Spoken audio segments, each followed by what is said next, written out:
Thank you very much, and thanks for giving up your time this afternoon so I can have a chat with you. It's been a busy week, and therefore it's very nice to be here with you, and I'm really looking forward. I think I'm going to come round from table to table.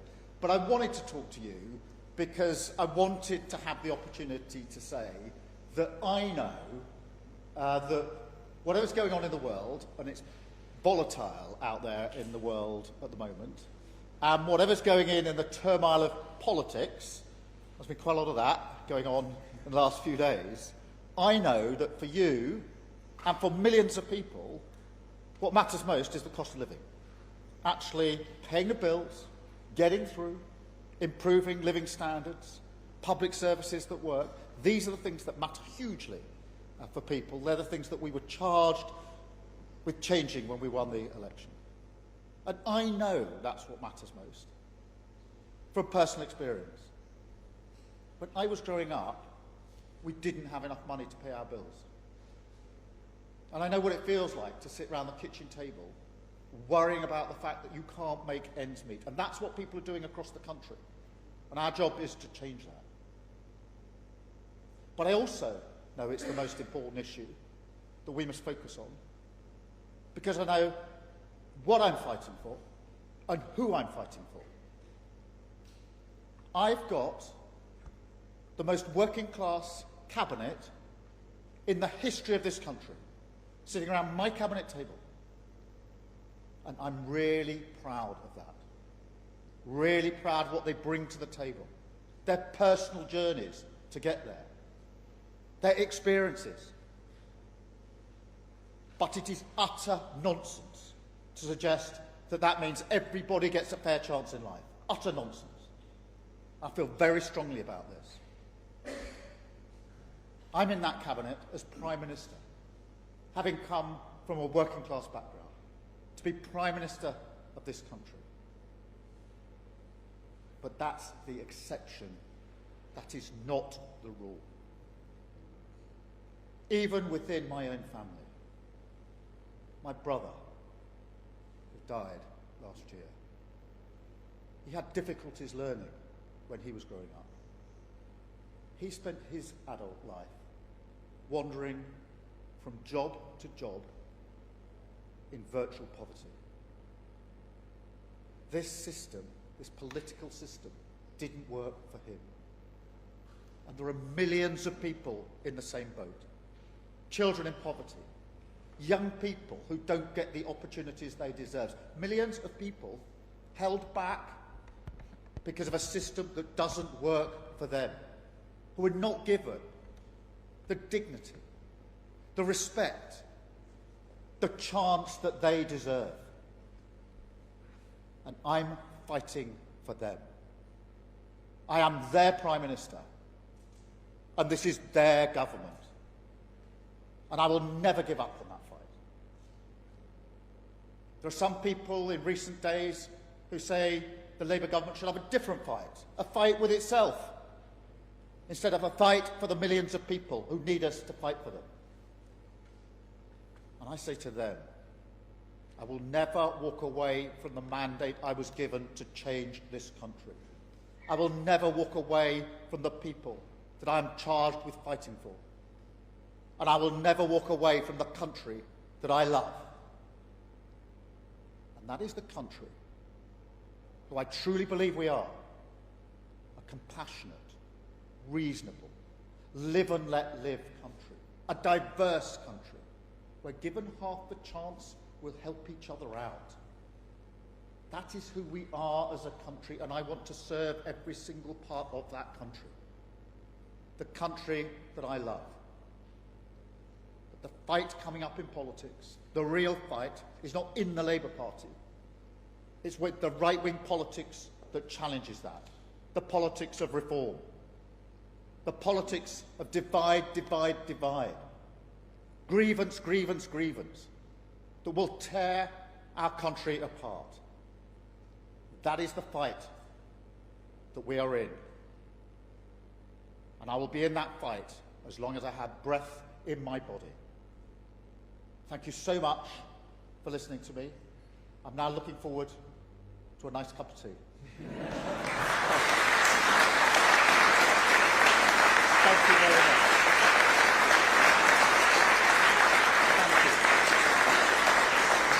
Thank you.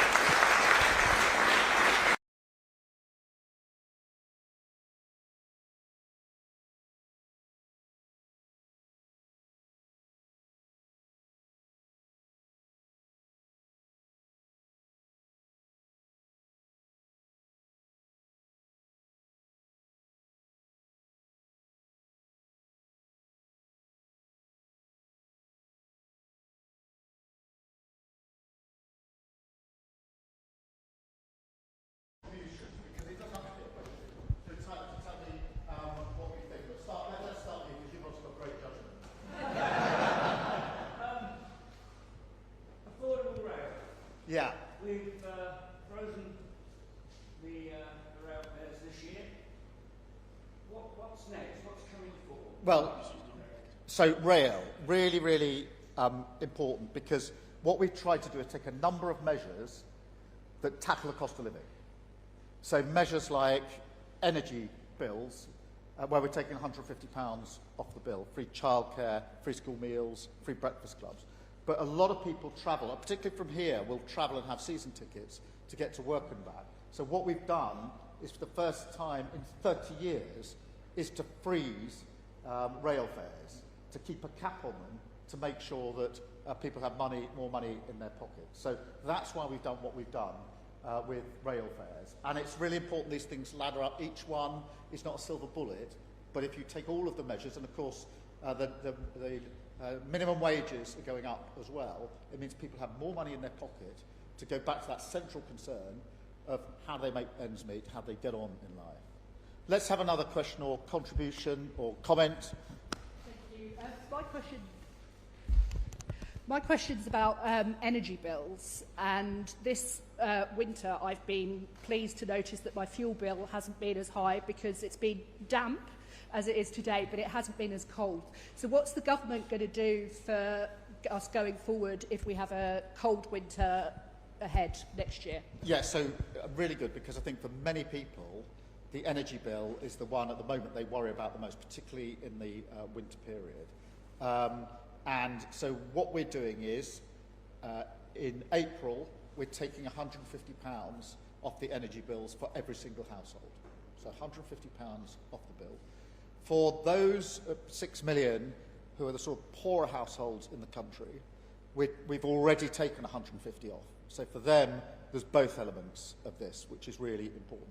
I should say there's another element of this, and that is what's going on internationally, because the conflict in Ukraine doubled your energy bills. So Ukraine isn't some distant conflict where it's a battle between right and wrong, which it is, and we stand with the Ukrainians. It's actually something that comes effectively through your letterbox every month, because the bills have gone up. They're still 40% higher because of the conflict in Ukraine. So the work we're doing internationally to try to get to a just and lasting peace in Ukraine, which is really important in its own right for Ukrainians, for Europe and for us, is also really important for getting our energy bills down. And that'll get it down by a lot more than £150. So both of those need to come together. Is there anything more you would do? Oh, I don't know. But it does worry. I mean, energy bills really worry people, because they then don't turn the heating on, don't turn it up so high. These are all the things that ladder up to people feeling, I'm not getting the deal I should be getting in life. I'm not being able to do what I should be able to do. And it really, really matters to people. Who else has got a question? Yes, sir. The child policy strategy that came out in the end of 25 is really strong. What my question is that with resources getting really stretched, you know, a housing association calls them a tenant, GP calls them a patient, a school calls them a pupil. They're the same people with the same issues. And how do you get these different silos to communicate, use it as a framework, to collaborate more so resources and funding can be used to really support the families that everyone is here for?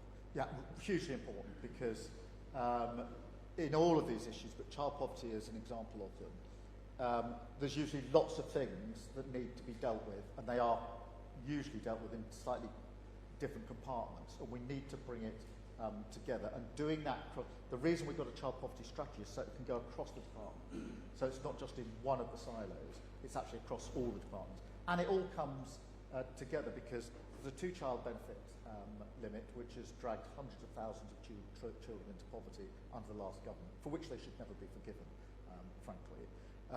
But at the same time, there's the work that needs to be done to ensure that people get more money in their pocket through wages that actually reflect the job that they're doing, wages that if their minimum wages are rising. There's the work that needs to be done on free school meals, which we're rolling out to a much greater extent, free breakfast clubs. But that's not just about money, that is also about giving children a chance. Because if you arrive at school with no breakfast, you're not going to learn very much. Whereas if you go to a breakfast club, get something to eat, you can have a better chance. And so that child won't be held back. And it goes back to this business about being held back. Children in poverty struggle to reach their full potential. There is shed loads of evidence to that effect. So the policy of holding children back in poverty is a policy of holding children back from their potential. And it is, a myth to suggest that people can go as far as their talent will take them. You can't go as far as your talent will take you if you're growing up in poverty. And that's why it is about money, but it's about who we are, what we believe in, and who we're fighting for. Did I see a hand over here? Yes, sir. My name's Johnny. I work for a youth homelessness charity. So coming up in age range slightly from child poverty strategy. So the homelessness generally? Yeah. And particularly for young people, and we know that the single biggest cause of youth homelessness is family breakdown. So I'm interested in what support there is for those interventions that can be designed to keep families together, so that we don't end up with a lost generation who are left without homes. So I think that support for prevention services is critical. Really important. I mean, on homelessness, we've put in £3.5 billion, so a record amount into homelessness.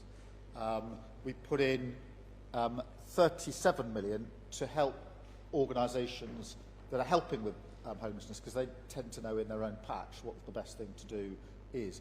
And so we need to provide the support so people have got a roof over their head. But the real way to tackle this is to make sure people don't get into that position in the first place. And that can be marriage breakdown, family breakdown, can be very often mental health, particularly with younger people, and of course poverty. So we need to put in the mental health provision, and brings me back to cost of living.